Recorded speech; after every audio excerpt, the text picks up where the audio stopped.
नमस्कार. येस माझं आलं. नाव अमित देशमुख. आज आपलं हो आज आपल्यासोबत जॉईन झालेले आहेत निखिलेश चित्रे सर. आणि त्यांनी नमस्कार. पुस्तक लिहिलंय आडवाटेची पुस्तकं. त्याबद्दल आपण मुलाखती सरांशी बोलू. तर सरांचा मी पहिले थोडक्यात परिचय देतो. सरांनी BSc प्राणीशास्त्रात केलं आहे. आणि सर मुक्त लेखक आणि भाषांतरकार आहेत. आणि विविध नियतकालिकातून साहित्य व चित्रपट विषयक लेखन सरांनी केलेले आहे. आणि सरांनी रायनर मारिया रिल्केची निवडक पत्र हे सरांचं अनुवादित पुस्तक प्रकाशित झालं आहे. आणि सरांचा एक कथासंग्रह काही वर्षांपूर्वी प्रकाशित झाला होता, गॉगल लावलेला घोडा नावाचा. आणि सतीश तांबे यांच्या पठारावर अमर या कथेवर आधारित सरांची पठार ही शॉर्ट फिल्म म्हणजे रिलीज झालेली आहे आणि ती युट्यूबवर उपलब्ध आहे. सरांचं जे पुस्तक आहे त्याबद्दल मी थोडक्यात सांगतो सुरुवातीला. अ, सरांचं आडवाटेची पुस्तक आहे. पुस्तक 2018 साली प्रकाशित झालं आहे. आणि पुस्तक लोकवाङ्मय गृह या प्रकाशन संस्थेने प्रकाशित केले आहे. पुस्तकात सरांनी त्यांना आवडलेल्या साहित्याबद्दल लेखन केले आहे. आणि पुस्तकातील बहुतांश लेखन परदेशी साहित्यावर आहे.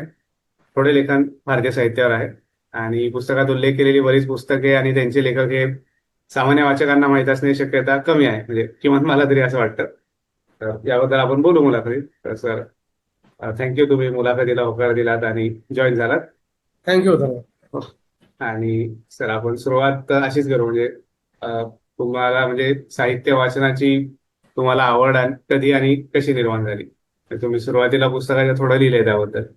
हो, आवड अर्थात म्हणजे इतर कोणाही वाचकाच्या बाबतीत होतं तेच माझ्या बाबतीत झालं की मी लहान असताना आता मी ज्या घरात बसलोय याच घरात मी लहानाचा मोठा झालो. आमचं पालघरचं घर आहे. आणि मला अगदी आठवतंय की मी तेव्हा वयाच्या चौथ्या वर्षी बहुतेक माझं पहिलं पुस्तक वाचलं ते चांदोबा मासिक होतं. आणि माझ्या आत्यानी जुन्या चांदोबांचा एक गठ्ठा माझ्यासाठी आणला होता. मी तेव्हा नुकताच लिहायला वाचायला शिकलो होतो. आणि जुन्या चांदोबा मासिकांचा एक गठ्ठा आणला होता. आणि ती चांदोबा मासिकं वाचताना त्यात मी अगदी हरखून गेलो आणि त्यातून जो आनंद मिळाला तसा आनंद त्यापूर्वी मी कधी अनुभवला नव्हता त्या वयात. आणि तो आनंद इतका उत्कट आणि इतका वेडावून टाकणारा होता की त्याची मला चटक लागली. आणि मग तेव्हापासून मी जे मिळेल ते पुढे वाचायला लागलो, वाचत गेलो वगैरे वगैरे. पण म्हणजे वाचण्याची सुरुवात ही चांदोबा मासिकापासून झाली. हो. आणि म्हणजे सर, मी सुरुवातीला असं म्हणलं की तुम्ही तुमच्या पुस्तकात, आडवाटेची पुस्तकामध्ये, फारसे माहीत नसलेल्या साहित्याबद्दल लिहिले आहे. तर असे साहित्य वाचण्याची तुमची सुरुवात कशी झाली आणि त्यावर लेखन करावे असं तुम्हाला का वाटलं? त्याच्याविषयी लेखन करावं असं का वाटलं? हा. आणि हे साहित्य वाचण्याची तुमची सुरुवात कशी झाली आणि त्यात तुम्हाला इंटरेस्ट कसा निर्माण झाला आणि त्यावर लेखन का करावं, दोन सगळंच. अ, मराठीच्या परिघाबाहेरचं वाचन माझं कॉलेजमध्ये गेल्यानंतर सुरू झालं. साधारण 11वी-12वीत असताना वयाच्या 17-18व्या वर्षी वगैरे असेल. आणि त्यात कसं झालं शेवटी की काही पुस्तकं ही आपल्याला इतर पुस्तकांमधून सापडत जातात. म्हणजे आता काहींची नावं आपण ऐकलेली असतात. म्हणजे मी तेव्हा जी. ए. कुलकर्णींच्या कथा आणि त्यांची काही पत्र वगैरे वाचली होती. किंवा मग मराठीतले बरेचसे महत्वाचे लेखक साठोत्तरी काळातले विशेषतः ते वाचले होते 10वी-11वी पर्यंत. तर त्यांच्या लेखनामध्ये ज्या मराठीच्या परिघा बाहेरच्या, म्हणजे मग त्यात हिंदी पण असतील, उर्दू असतील, किंवा मग इतर काही भाषांमधले भाषांतरित लेखक असतील आणि परदेशी लेखक असतील, यांचे संदर्भ यायचे. आणि मग असं एखादं नाव आलं की त्या नावाचा पाठपुरावा करून त्या लेखकाची पुस्तकं मिळवून वाचणं हा माझ्या आयुष्याचा अगदी पहिल्यापासून एक काय म्हणूया आपण भागच राहिलेला.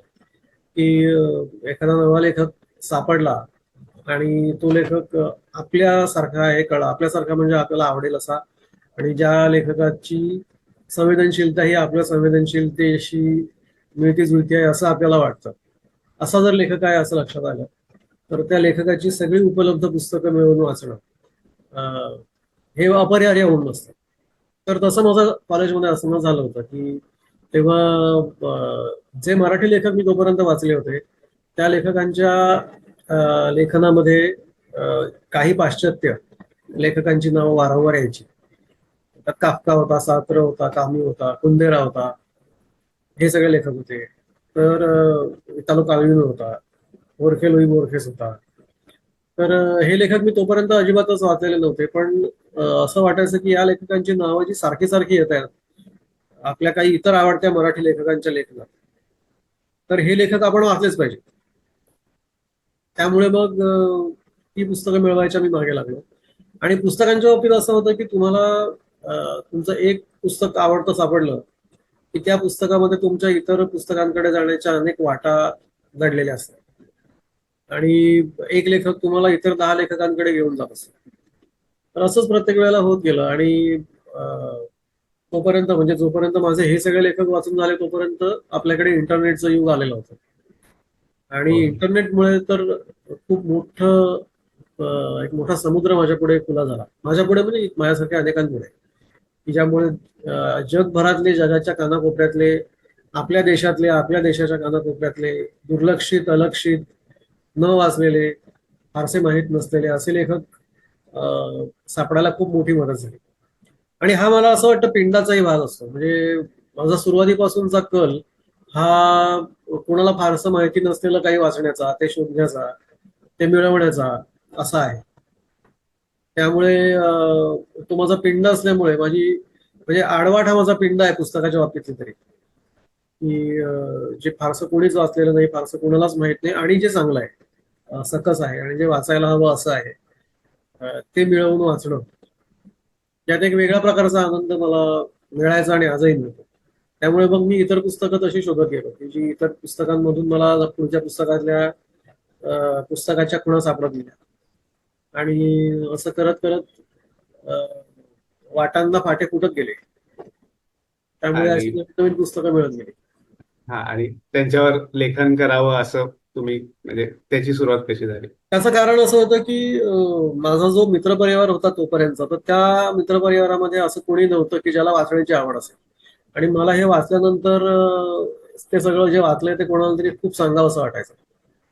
पण जे याच्याकडे ते व्यक्त करावं असं कोणी नव्हतं आसपास. त्यामुळे मला असं वाटलं की हे जर आपण लिहिलं, तर तो एक काय म्हणूया, माझी एक ती गरज होती त्यावेळेला, अभिव्यक्तीची गरज म्हणा, की मला वाचलेलं कोणाला तरी सांगायचं होतं, ते मला का आवडतंय ते सांगायचं होतं. त्यातली मला जाणवलेली सौंदर्य स्थळं सांगायची होती. आणि ते ज्याला सांगावं अशी व्यक्ती माझ्या जवळपास नसल्यामुळे ते लिहून व्यक्त करणं हा मला एक नैसर्गिक मार्ग वाटला. आणि योगायोगाने मला त्यावेळेला जयप्रकाश सावंत भेटले. ते तेव्हा लोकवाङ्मय गृहामध्ये संपादक म्हणून काम करत होते. आणि आमची एका कोणत्या तरी कार्यक्रमात ओळख झाली. मी दूरदर्शनमध्ये तेव्हा कामाला होतो आणि मी कव्हरेजसाठी गेलो होतो. मला आठवतंय बाबूराव बागुलांच्या सत्काराचा कार्यक्रम होता लोकवाङ्मय गृहामध्ये.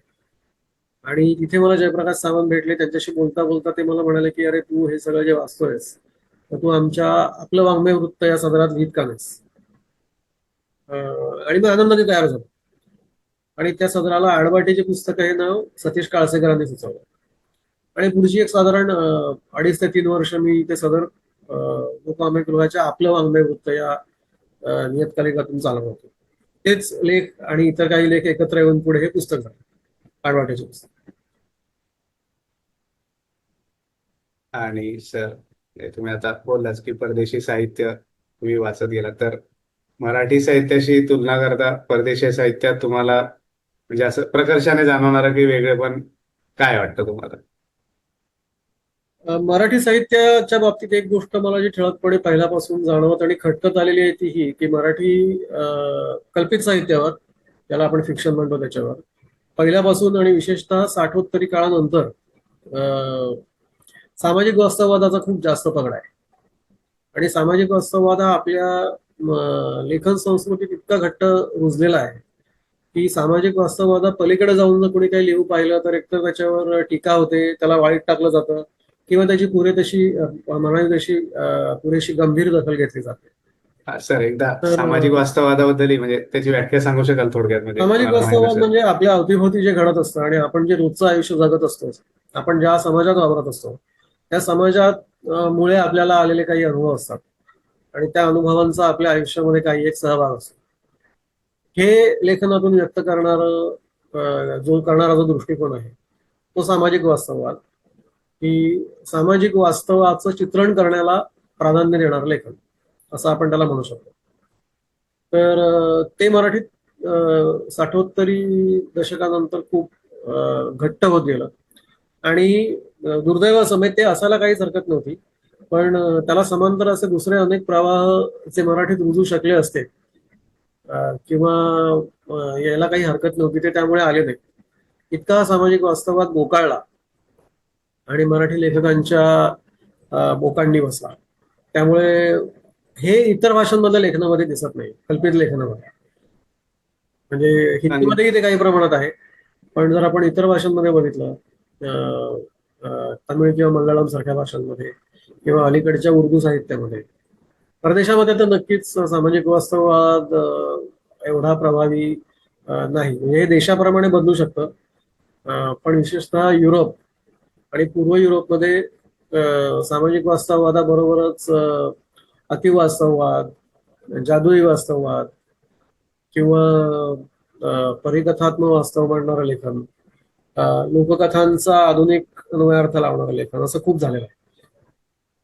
पण मराठीतच फक्त सामाजिक वास्तववादाला जी प्रतिष्ठा प्राप्त झाली आणि जे जसं जगलो तसं लिहिणं, हा एक निकष किंवा कदाचित हा एकमेव निकष चांगल्या साहित्यासाठी मानला जातो. त्यामुळे होतं कसं की कल्पित लेखनाकडे बघायची दृष्टी खूपच संकुचित होते. हे विशेषतः कादंबरी आणि कथांच्या बाबतीत जास्त खरं आहे. आणि सर, सामाजिक वास्तवात म्हणजे एवढा प्रभावी ठरण्यामागे काय कारण होते अशी? बरीच कारणं आहेत. म्हणजे खूप कारणं आहेत. त्याला तो एक वेगळाच विषय होईल स्वतंत्रपणे. पण काय झालं की साठोत्तरी म्हणून आपल्याकडे जे साहित्य मानलं जातं त्यातले काही अपवाद वगळता, म्हणजे विलास सारंग, दिलीप चित्रे, दामोदर प्रभू असे 3-4 अपवाद वगळता बहुतेक सगळे जे लेखक होते हे सामाजिक वास्तववादाला प्राधान्य देणारे होते. आणि त्यांच्या आधीच्याही पिढीतले व्यंकटेश माडगूळकरांसारखे लेखक असतील. आता इथे माझा सामाजिक वास्तववादाला कमी लेखनाचा अजिबात उद्देश नाही, हे मी आधी स्पष्ट करतो की सामाजिक वास्तववाद म्हणजे काहीतरी हिणकस आहे असं मला अजिबातच म्हणायचं नाही. माझा आक्षेप फक्त सामाजिक वास्तववादाच्या हुकुमशाहीला आणि त्याच्या तोच एकमेव निकष मानण्याच्या वृत्तीवरती आहे. तर कारण जे आता आपण बोलत होतो त्याच्यामध्ये एक कारण हेही होतं की सामाजिक वास्तववादी लेखनाला प्रतिष्ठा प्राप्त होत गेली 60-70 पिढीनंतर. आणि ती प्राप्त होण्यामागे बरीच कारणं होती की आपल्याकडे सामाजिक स्थैर्य होतं, आर्थिक स्थैर्य होतं, बेकारी मोठ्या प्रमाणात होती, लोकांना जगण्याचे चटके बसत होते आणि आम्ही जगण्यातून हुरपळून निघतोय तेच आम्हाला लेखनात मांडायचंय, अशी एक भूमिका होती किंवा ही एक लेखनाची व्याख्या होती जी अजूनही आहे की मला जगण्याचा त्रास होतो आणि तो त्रास मी माझ्या लेखनातून व्यक्त करतो. आणि तसं जर मी नाही केलं तर मी खरा लेखक नाही, ही एक धारणा त्यामुळे अधिकाधिक बळकट होत गेली. आज ती इतकी स्फटिकीभूत झालेली आहे की त्या धारणे पलीकडे जाऊन कोणी काही लिहू पाहतं असं मला तरी दिसत नाही. मराठीमध्ये अगदीच हाताच्या बोटावर मोजणे इतके अपवाद आहेत याला. तर सामाजिक वास्तववादाची कारणं बरीच आहेत आणि नंतर मग मुक्त अर्थव्यवस्था असेल, त्यातून आलेली बेकारी असेल, वाढणारा चंगळवाद असेल, या सगळ्याचे जगण्यावरती होणारे परिणाम असतील, शेतकरी आत्महत्या असतील, ग्रामीण जगण्यातलं वाढतं राजकारण असेल, वाढता भ्रष्टाचार असेल, या सगळ्या गोष्टींनी आपल्याकडे असं झालं की मी जे जगतो भोगतो आहे ते मी त्याच प्रकारे मांडतो आणि तसं जर मी नाही म्हणलं तर मी माझ्या जगण्याशी बेईमानी करतोय आणि जगण्याशी बेईमानी म्हणजे लेखनाशी बेईमानी, अशी एक धारणा बळकट झाली मगाशी मी म्हटल्याप्रमाणे. तर हे मला वाटतं की त्याची खूप कारणं आहेत. त्याच्यामध्ये सामाजिक वास्तववादी कादंबऱ्यांना लाभलेली ऑनलाईन प्रतिष्ठा, काही विशिष्ट समीक्षकांच्या लेखनामधून सामाजिक वास्तववादाला सतत त्याची भलामण होणं, सामाजिक वास्तववाद हा जगण्याशी प्रामाणिक राहण्याचा एक मार्ग आहे अशी धारणा पक्की होत जाणं, अशी बरीच कारणं आहेत. आणि अजूनही असं बदल झाला नाही त्या नाही, आपल्या अजिबात नाही. गोष्टीमुळे? मला तरी अजिबात दिसत नाही. म्हणजे अजूनही आज जर आपण बघितलं की मराठीतल्या फिक्शनकडे पाहिलं तर कथांमध्ये काही प्रमाणात आहे, अगदी थोड्या प्रमाणात म्हणता येईल, पण कादंबऱ्या अजूनही बहुतांशी सामाजिक वास्तववादीच असतात. मराठी कादंबऱ्या. अगदी मी असं म्हणेन की एक 10% मराठी लेखक असे आहेत की जे सामाजिक वास्तवात ओलांडून जाऊ शकतात किंवा जाऊ पाहतात. हे प्रमाण दुर्दैवाने खूपच कमी आहे. आणि सर तुम्ही पुस्तकात इंग्लिश भाषा सोडून इतर भाषेतील परदेशी साहित्याबद्दल बरेच लिहिले आहेत. तर या साहित्याबद्दल सांगू शकाल का थोडक्यात, आणि म्हणजे तुम्हाला कुठल्या गोष्टी इंटरेस्टिंग वाटल्या त्याबद्दल? आता आपण जो सामाजिक वास्तवाचा मुद्दा घेतला त्याला जोडून पुढे मी असं म्हणेन की कथनाचे वेगवेगळे घाट शोधणं हा जो प्रकार आहे की तुम्हाला एक गोष्ट सांगायची आहे किंवा तुम्हाला काहीतरी सांगायचं आहे, तर तुम्हाला सांगण्याचे, विशेषतः कादंबरीकाराकडे ते सांगण्याचे अनंत मार्ग उपलब्ध असतात. तर ते किती वेगवेगळ्या प्रकारे आणि अर्थपूर्ण पद्धतीने सांगता येतं हे मला इंग्रजी इतर भाषांमधल्या लेखनामध्ये विशेष करून आढळलं. मगाशी म्हटल्याप्रमाणे पूर्व युरोपियन लेखनामध्ये आणि अर्थात इतरही म्हणजे अं, काही जपानी लेखकांमध्ये, इराणी लेखकांमध्ये, कोरियन लेखकांमध्ये, रशियन लेखकांमध्ये विशेषतः मला आढळलं. आणि कथनाच्या पद्धतीमध्ये अत्यंत रोचक तरीही अर्थपूर्ण असं विचलन घडवून आणणं हा मला या सगळ्याचा एक फार महत्वाचा गुण वाटतो या सगळ्या लेखकांच्या साहित्याचा, कल्पित साहित्याचा, की कथनाच्या पद्धतीतली एकरेशीयता नष्ट करणं, कथनाच्या पद्धतीमध्ये काव्यात्मता कशी रुजवता येईल त्याचे वेगवेगळे मार्ग शोधणं, जुन्या आख्यानांच्या, लोककथांच्या, पुराणकथांच्या घाटांची वर्तमानकालीन संवेदनशीलतेशी अत्यंत अर्थपूर्ण अशी सांगड घालून नवे घाट निर्माण करणं किंवा निवेदनाचे अनेक आवाज किंवा अनेक दृष्टिकोन निर्माण करून ते एकमेकांमध्ये मिसळून एक अर्थपूर्ण कोलाहल निर्माण करणं, हे मला या आता मी ज्या देशांची नावं घेतली किंवा ज्या प्रदेशांची नावं घेतली त्या भागामधल्या कल्पित साहित्यामध्ये प्रामुख्याने आढळलं आणि त्यांनी मला खूपच अचंबित केलं. असंही लिहिता येऊ शकतं किंवा कल्पित साहित्याकडे बघण्याचा हाही दृष्टिकोन असू शकतो, हे त्याच्यामुळे माझ्या लक्षात आलं. आणि मग थोडं मागे गेल्यावर असं लक्षात आलं की आपली भारतीय पारंपरिक कथनशैली जी आहे ती कल्पित साहित्याविषयीच्या या दृष्टिकोनाशी सुसंगत होती. विशेषतः आपली प्राचीन आख्यानं, लीळाचरित्रासारखे ग्रंथ, जैन प्राकृत कथा ग्रंथ, रामायण महाभारतासारखी महाकाव्य, कथासरित सागर किंवा बृहत कथेसारखे कथाग्रंथ, या सगळ्यांमधून आख्यानाचं एक अत्यंत विस्तृत आणि आशा घेऊन असं जाळं विणण्यात आलं होतं किंवा आख्यान सांगण्याच्या खूप विविध आणि रोचक तऱ्हा विकसित झाल्या होत्या. त्या सगळ्याचा लय कुठेतरी मला असं वाटतं की ब्रिटिशांच्या काळात झाला, अव्वल इंग्रजी काळात झाला आणि नंतर मगाशी आपण म्हटल्याप्रमाणे सामाजिक वास्तववाद प्रबळ होऊन बसला. आणि सर, आणि तो लय इंग्रजांच्या काळात झाला असं असं का वाटतं तुम्हाला की? कारण ब्रिटिश कादंबरी प्रामुख्याने वास्तववादी होती. म्हणजे 19व्या शतकातली जी ब्रिटिश कादंबरी होती, काही अपवाद वगळता अर्थातच, हो. ब्रिटिश कादंबऱ्यांमधला डिकन्स, थॅकरे वगैरे सारख्या लेखकांचा जो एक वास्तववादाचा प्रवाह होता तो आपल्याकडे खूप जास्त त्याचं अनुकरण झालं. म्हणजे वाम जोशी असतील, हरिनारायण आपटे असतील किंवा इतर काही कादंबरीकार असतील त्या काळातले, तर अशा कादंबऱ्या त्या काळात जास्त लिहिल्या गेल्या. त्याचबरोबर आपल्याकडे अव्वल इंग्रजी काळामध्ये काही अद्भुताचा वापर केलेल्या कादंबऱ्याही होत्या. मुक्तामाला सारख्या किंवा गोन दातारांच्या कादंबऱ्या असतील, या सुद्धा होत्या. पण त्यांना हिणकस ठरवलं गेल्यामुळे किंवा त्यांना केवळ मनोरंजनासाठी लिहिलेल्या कादंबऱ्या म्हणून कमी लेखलं गेल्यामुळे दुसरा जो वास्तववादी प्रवाह होता तो आपल्याकडे बळकट होत गेला पुढे. तर त्यामुळे वास्तववादी इंग्रजी कादंबऱ्यांचा, ब्रिटिश कादंबऱ्यांचा आपल्याकडच्या सामाजिक वास्तववादाशी फार जवळचा संबंध आहे.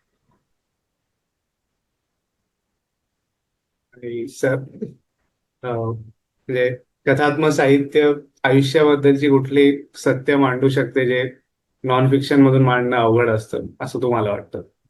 याची बरीच उत्तर देता संभवतात या प्रश्नाची. म्हणजे कथात्मक साहित्यामध्ये मी मगाशीच म्हटल्याप्रमाणे अं, आयुष्याकडे बघण्याचे वेगवेगळे कोन मिळतात आपल्याला. हे बऱ्याच वेळा अकथात्मक साहित्यामध्ये मिळत नाहीत किंवा नॉन फिक्शन मध्ये मिळत नाहीत. कथात्मक साहित्यामध्ये माणसाची भावनिक गुंतागुंत, त्याची अनेक स्तरांवर चाललेली धडपड, या सगळ्याला एक आकार देता येतो. तर हा आकार देण्याचा जो गुण आहे कथात्मक साहित्याचा, तो तुम्हाला अकथात्मक साहित्यामध्ये अभावाने आढळतो. दुसरं असं की कल्पनाशक्तीचा वापर करून आपल्या अनुभवांना विशिष्ट पद्धतीने मांडणं, आणि त्या अनुभवांचा अन्वयार्थ लावण्याचा प्रयत्न करणं, हे जे कथात्मक साहित्यात शक्य आहे ते अकथात्मक साहित्यात त्या प्रकारे शक्य होत नाही. याच्यात मी कुठेही तरतम भावात्मक किंवा मूल्यात्मक भेदभाव करत नाही की कथात्मक साहित्य श्रेष्ठ किंवा कथात्मक साहित्य कमी श्रेष्ठ हिंकस, असं मला म्हणायचं नाही. दोघांची बलस्थानं वेगवेगळी आहेत, दोघांचेही मार्ग वेगवेगळे आहेत आयुष्याकडे जाण्याचे. पण मला स्वतःला कल्पित साहित्य जास्त जवळचं वाटतं. याचं कारण असं की कल्पित साहित्यात जो कल्पनेचा हस्तक्षेप असतो तो फार मोहक वाटतो मला. की त्या कल्पनेमुळे तुम्हाला तुमच्याकडे असलेल्या सामग्रीला आकार द्यायच्या असंख्य शक्यता खुल्या होतात. या शक्यता तुम्हाला अकथात्मक साहित्यात मिळत नाही.